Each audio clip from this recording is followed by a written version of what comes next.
Welcome to our special show on different types of humor. Get ready to laugh, think, and maybe even cringe a little. We're going to explore everything from puns so bad they're good to jokes that make you question your sanity. If you enjoy what you see, don't forget to subscribe so you don't miss out. Let's dive in. All right, first up, we've got No Soap Radio. Ever hear of it? If not, don't worry, you're not alone. It's one of those things that leaves most people scratching their heads in bewilderment. It's like trying to explain the plot of Inception after a six-pack of Red Bull. You know, that feeling when your brain is running at 1,000,000 miles an hour but still can't quite grasp what's going on. Basically, it's humor based on pure absurdity. Imagine a joke that doesn't follow any logical structure, where the punchline is as elusive as a unicorn. Think of it as a joke with no punchline, just a whole lot of what the heck.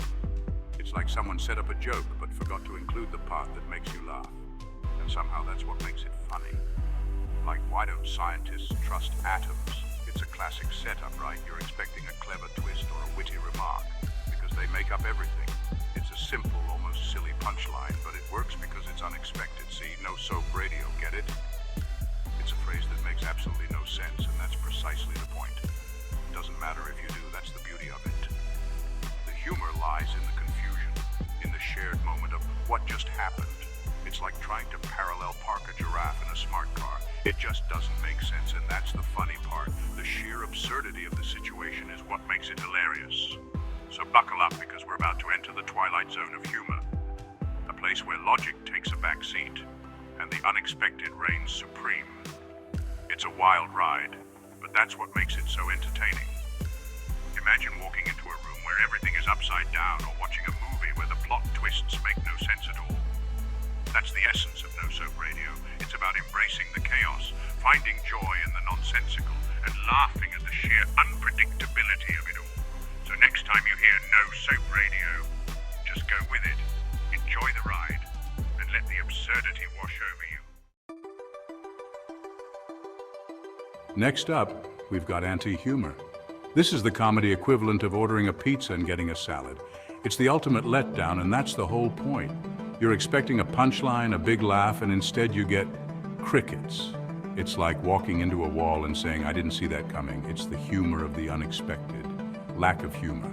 It's like telling a knock-knock joke and forgetting the punchline. It's so bad, it's almost good. Almost.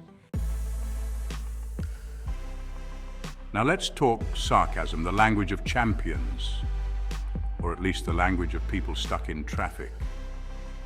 You know, those moments when you're inching forward at a snail's pace and someone cuts you off and you think, oh sure, go right ahead, I wasn't going anywhere important.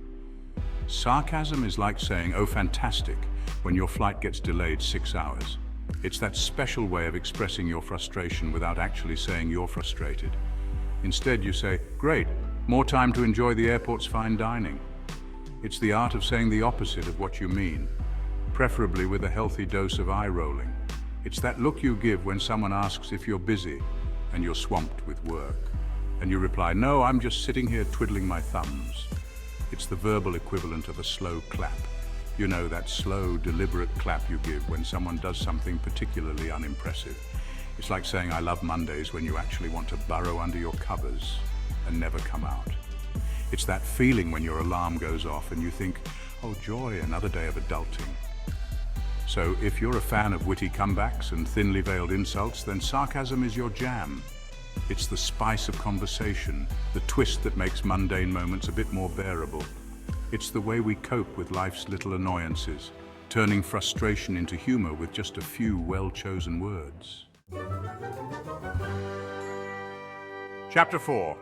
Slapstick falling with style.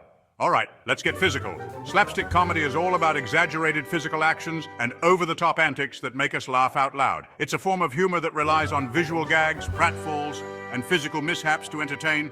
Slapstick is the king of physical comedy. It's a genre that transcends language barriers and cultural differences, making it universally funny.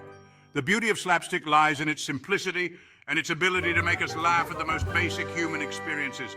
Think slipping on banana peels, a classic gag that never gets old. The unexpected nature of the fall and the exaggerated reactions of the person slipping make it a timeless piece of comedy. Getting hit in the face with a pie, another iconic slapstick moment. The messiness and surprise element add to the humor, making it a favorite in comedy routines or walking into a closed door. These simple yet effective gags rely on the element of surprise and the physical reactions of the actors to create laughter. It's the humor of clumsiness, where everyday accidents are exaggerated for comedic effect. The charm of slapstick lies in its ability to turn ordinary mishaps into extraordinary moments of hilarity.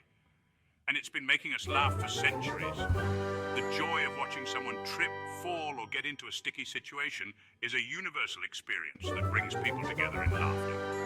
Charlie Chaplin to the Three Stooges, slapstick is timeless. These comedy legends perfected the art of physical humor, creating iconic moments that continue to inspire comedians today. It's like watching a cartoon come to life with exaggerated movements and larger-than-life characters.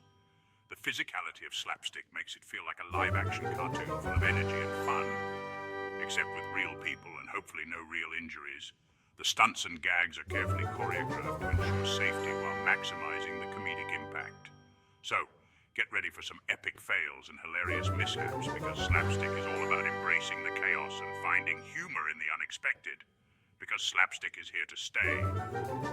Its timeless appeal and universal humor ensure that it will continue to make us laugh for generations to come.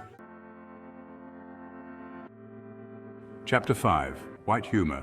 Clean jokes for clean souls. Time for some clean humor. White humor is like a warm hug for your funny bone. It's light, harmless, and often puntastic. It's the kind of humor you can share with your grandma without getting side-eye. It's like a dad joke, but without the dad. It's the humor equivalent of a fluffy cloud on a sunny day. So if you're looking for a chuckle without the cringe, white humor is your go-to. Chapter 6. Dry Humor. The Art of the Deadpan. Dry humor is like a perfectly timed, awkward silence. It's the art of delivering a joke with a straight face, leaving the audience wondering if you're serious or not. It's the humor of understatement, the comedy of the unexpected. It's like telling a hilarious story without cracking a smile. It's the ultimate poker face of comedy. So if you appreciate subtle wit and a good poker face, then dry humor is your secret weapon. Now, for something a little darker. Black humor is not for the faint of heart. It's the humor that tackles taboo subjects with a touch of irony. It's like making a joke at a funeral, not recommended, by the way. It's the humor of gallows humor, the comedy of coping. It's like saying, well, at least I'm not dead yet when everything is going wrong, so if you can find humor in the darkest of places, then black humor might be your cup of tea. Satire is the humor of social commentary. It's like holding up a mirror to society and laughing at what you see. It's the humor of pointing out the absurdities of the world, the comedy of truth. It's like saying politicians are so honest they'd never lie, except when they're breathing. So if you enjoy a good dose of social commentary with your laughs, then satire is your jam. Surreal humor is like a fever dream you can't wake up from. It's the humor of the absurd, the illogical, the downright bizarre. It's like a Salvador Dali painting come to life, except funnier. It's the humor of non sequiturs, the comedy of chaos. So, if you enjoy a good dose of weirdness with your laughs, then surreal humor is your playground. Green humor is the humor of environmentalism. It's like making a joke about climate change while simultaneously trying to save the planet. It's the humor of awareness, the comedy of responsibility. It's like saying, save the planet, it's the only one with chocolate. So if you care about the environment and enjoy a good chuckle, then green humor is your kind of funny. Grotesque humor is not for the squeamish. It's the humor of the macabre, the exaggerated, the downright disturbing. It's like laughing at a horror movie, except the horror movie is real life. It's the humor of the morbid, the comedy of the uncomfortable. So if you have a strong stomach and a dark sense of humor, then grotesque humor might be your thing. Reaffirming an auto-destructive humor is the humor of self-deprecation. It's like making fun of your own flaws and insecurities, turning them into sources of laughter. It's the humor of humility, the comedy of self-awareness. It's like saying, I'm so clumsy, I trip over air. So if you can laugh at yourself and enjoy a good dose of self-deprecating humor, then this one's for you. Observational humor is the humor of everyday life. It's like pointing out the absurdities of the mundane, the comedy of the ordinary. It's like saying, why do they call it rush hour when nothing moves? It's the humor of relatability, the comedy of shared experiences. So if you enjoy finding the funny in the everyday, then observational humor is your kind of comedy. That's a wrap on our tour of different types of humor. Whether you prefer sarcasm, black humor, or absurd jokes, there's something for everyone. Hopefully you've discovered a new favorite type of humor, or at least had a few good laughs along the way. Thanks for watching. If you enjoyed this video, don't forget to like, subscribe to our channel, and leave a comment with your favorite type of humor. See you soon for more laughs.